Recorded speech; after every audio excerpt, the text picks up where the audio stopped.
Assalamualaikum warahmatullahi wabarakatuh. Bismillahirrahmanirrahim.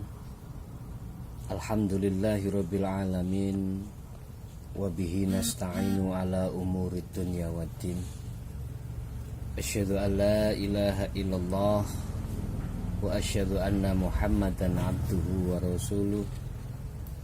Allahumma salli wa sallim wa barik alaihi wa ala alihi wa ashabihi ajma'in, amma ba'du. Bapak Ibu hadirin, saudara-saudaraku dimanapun Anda berada, alhamdulillah dalam kesempatan siang hari ini kita masih diperkenankan Allah dan bertemu. Mudah-mudahan pertemuan pada kesempatan saat ini betul-betul sebagai tambah mutu taraf keimanan kita terhadap Allah Subhanahu wa ta'ala, sehingga ketika saat menyongsong persoalan-persoalan apapun di depan, hati selalu istiqomah, selalu melihat siapa sebenarnya yang berperan di situ, sehingga hati ini tidak terjebak dalam kepentingan hawa nafsu. Bapak Ibu hadirin, saudara-saudaraku dimanapun Anda berada, pada kesempatan kali hari ini kami akan mengambil satu tema, yaitu jangan kau kira hawa nafsu itu hanya masuk di dalam perilaku-perilaku yang miturut syariat itu dilarang,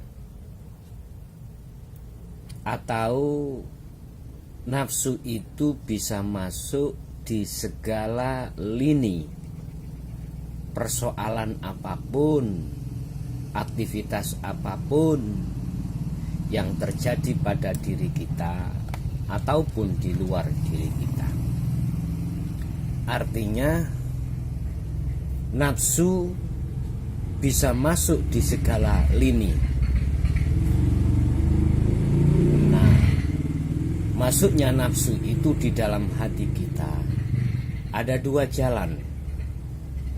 Pertama, jalan di mana aktivitas langsung berkenaan pada diri kita. Contoh, perbuatan apapun yang terjadi pada diri kita. Itu yang pertama. Yang kedua, nafsu itu akan masuk di dalam hati kita. Itu lewat perbuatan-perbuatan yang bersentuhan langsung terhadap orang lain. Satu contoh, terhadap istri, suami, anak, ataupun pekerjaan terhadap orang lain. Di situ nafsu berupaya untuk masuk di dalam hati. Gimana caranya hati ini menengarai yang berperan itu bukan Allah Subhanahu wa ta'ala. Ingat, wama ubarri'u nafsi inna nafsa la amaratum bisu. Jadi karakter, tabiat, penggaweane, senengane nafsu iku bisu, narik hati supaya berbuat jelek terhadap Allah. Perbuatan jeleknya hati itu terhadap Allah adalah hati bersinggungan terhadap selain Allah, sehingga menengarai bahwasanya semua apa yang terjadi itu pada dasarnya datang dan kembalinya terhadap makhluk. Ini nafsu. Ini nafsu yang kami maksud angkara murka, yang harus panjenengan perangi, yang harus panjenengan lawan. Lah, ini modalnya apa kita bisa melawan dan memerangi hawa nafsu? Ini sering Bapak Ibu kami sampaikan. Tanamkanlah budaya hatimu senantiasa selalu bersama dan berbicara terhadap Allah. Tanamkan hatimu, budayakan hatimu selalu berbicara terhadap Allah.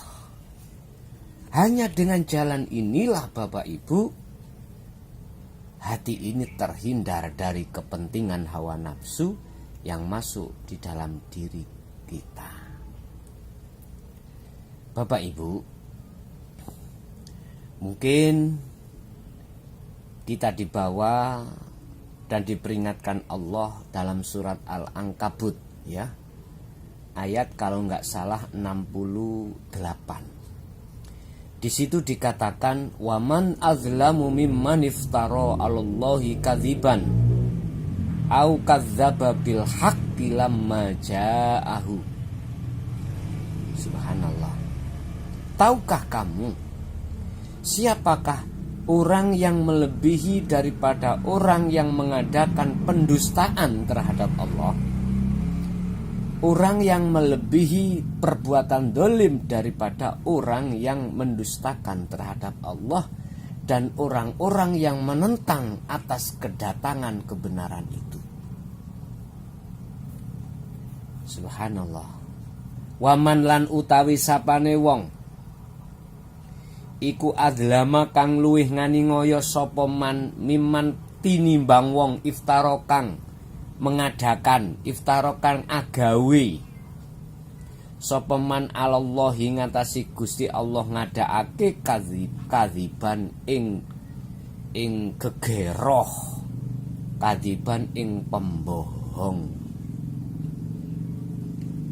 Wa kadzdzaba lan dustaake sapa man bil haqqi kelawan tekoni kebenaran lamma jaa semangsane teko apa hak hu ing man kuwi. Artinya gini, termasuk yang dikatakan orang-orang sebagai pembohong terhadap Allah adalah orang-orang yang mengatakan bahwasanya perkara akhlak ilahiyah, perkara mengesahkan Allah, perkara tuntunan yang menganjurkan dan memerintahkan hati senantiasa harus ndang cepat berbuat hukum ilahiyah, hukum hakikat menuju ma'rifat, itu ditentang. Itu dikatakan tidak perintah. Orang yang mengatakan bahwasanya hukum hakikat itu tidak penting. Hukum yang mengatakan orang itu dari syariat tidak boleh ke hakikat. Nah ini iftara 'alallahi kadziban. Subhanallah. Ini orang yang kami maksud, orang yang berbohong terhadap perintah Allah. Apa perintah Allah itu? Ani'budullaha wajtanibut taghut. Perintah Allah, kamu harus, hatimu harus menghindari taghut-taghut. Hatimu harus menghindari syahwatud dunya. Lah, bisanya hati menghindar dari syahwatud dunya, mau nggak mau wajib hatimu iku kudu munggah peringkat dari syariat ke hakikat. Sebab rumus di dalam hukum syariat itu tidak ada yang mengajari dan bisa menghindar dari hukum syahwatud dunya. Mohon maaf, jikalau ada, nggak bisa prakteknya. Di lapangan tidak bisa. Tetap hati iku madhep nang makhluk. Lah Allah merintahno ani'budullaha. Arahkan hatimu terhadap Allah. Lah, jangan ya. Berarti bagaimana? Hati sampean kali kula harus masuk ke ranah hukum hakikat nuju makrifat supaya hati bisa menghindari dari syahwatu dunya sehingga tidak hubud dunya niki nanti. Nyun sewu Bapak Ibu, mohon maaf. Ajaran-ajaran yang menghantarkan hati bisa menghindari hubud dunya itu hanya di hukum hakikat. Hukum syariat memang ada anjuran tapi prakteknya tidak bisa. Jangan dikira hubud dunya itu hanya urusan uang. Hubud dunya itu bukan hanya urusan pangkat, jabatan, kedudukan. Termasuk kehormatan. Sehingga orang hormat disebabkan karena ilmu. Ini juga termasuk syahwatu dunia. Loh, bagaimana kita bisa menghindari hal tersebut jikalau hati kita tidak masuk di akhlak ilahiyah? Mboten saged. Mula dari arah itulah wajibnya kita masuk di dalam didikan hati tentang ilmu tauhid. Nggih. Mohon maaf kemarin saya di FB ternyata suaranya tidak sinkron dengan gambar sehingga tidak bisa didengar. Sekali lagi mohon maaf karena mungkin itu ada kesalahan teknis ya. Bapak Ibu hadirin saudara-saudaraku dimanapun Anda berada. Bil haqqi lama wa kadzdzaba bil haqqi lama ja'ahu, termasuk golongan yang tidak yang berbohong lagi. Dia tahu kebenaran itu datang, tapi dia tidak mau mengungkap di tengah-tengah dirinya sendiri ataupun di tengah masyarakat. Kalau itu hal yang benar. Mana hal yang benar? Adalah tuntunan hukum hakikiyah. Ini Bapak Ibu memang pahit. Isi materi pendidikan ajarannya itu jikalau kita sampaikan di tengah masyarakat memang pahit. Itu harus kita terapkan pada diri kita. Ku anfusakum wa ahlikum naro. Anfusakum dhisik ya, dibenahi hati dhisik dengan akhlak ilahiyah. Habis itu keluarga, anak istri, melebar lagi terhadap umat. Loh, mereka itu berbohong, mereka itu tidak mau. Nah ini yang dimaksud wa kadzdzaba bil haqqi lamma ja'ahu. Orang-orang yang seperti ini Bapak Ibu, kata Allah, alaisa fi jahannama maswa lil kafirin. Bukankah kau sudah tahu? Bukankah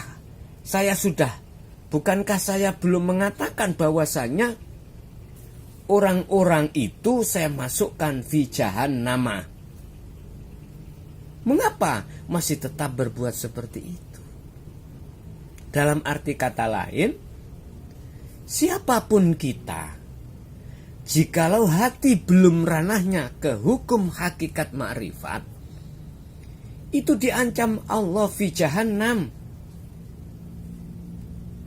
Udah, semua panjenengan piyambak, Anda sendiri yang memprediksi, menilai, memahami, dan mengambil satu keputusan. Sebelum kita itu dipaksa Allah untuk kembali dalam kematian, Anda sendiri yang berpikir, Anda sendiri yang menanggung resikonya nanti. Ingat, di dunia itu hanya sementara. Alangkah berbahagianya bagi Anda jikalau sebelum detik-detik hari kematian datang, saudara sudah makrifat terhadap Allah Subhanahu wa ta'ala.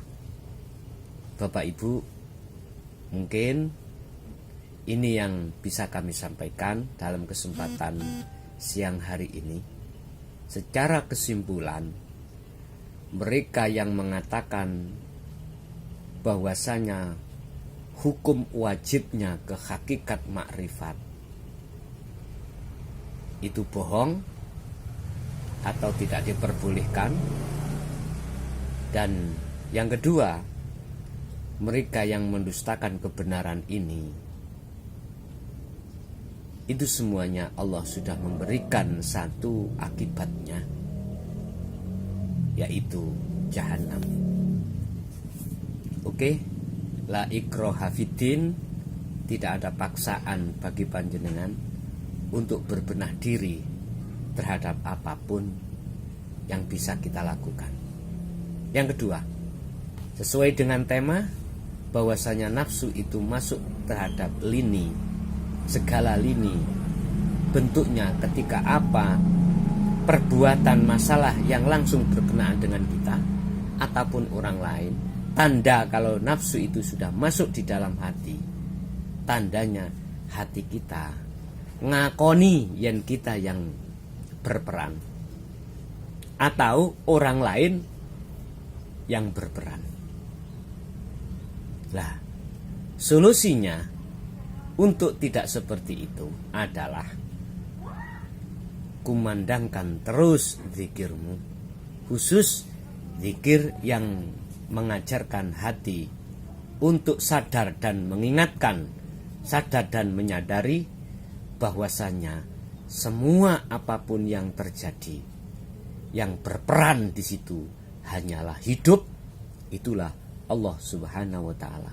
Sekalipun itu hal yang menyakitkan ataupun yang menyenangkan, sekalipun perkara itu tidak kita sukai maupun kita senangi. Mudah-mudahan bermanfaat bagi kita khususnya dan anak putu kita. Akhirul kalam, ihdinas siratal mustaqim. Wassalamualaikum warahmatullahi wabarakatuh.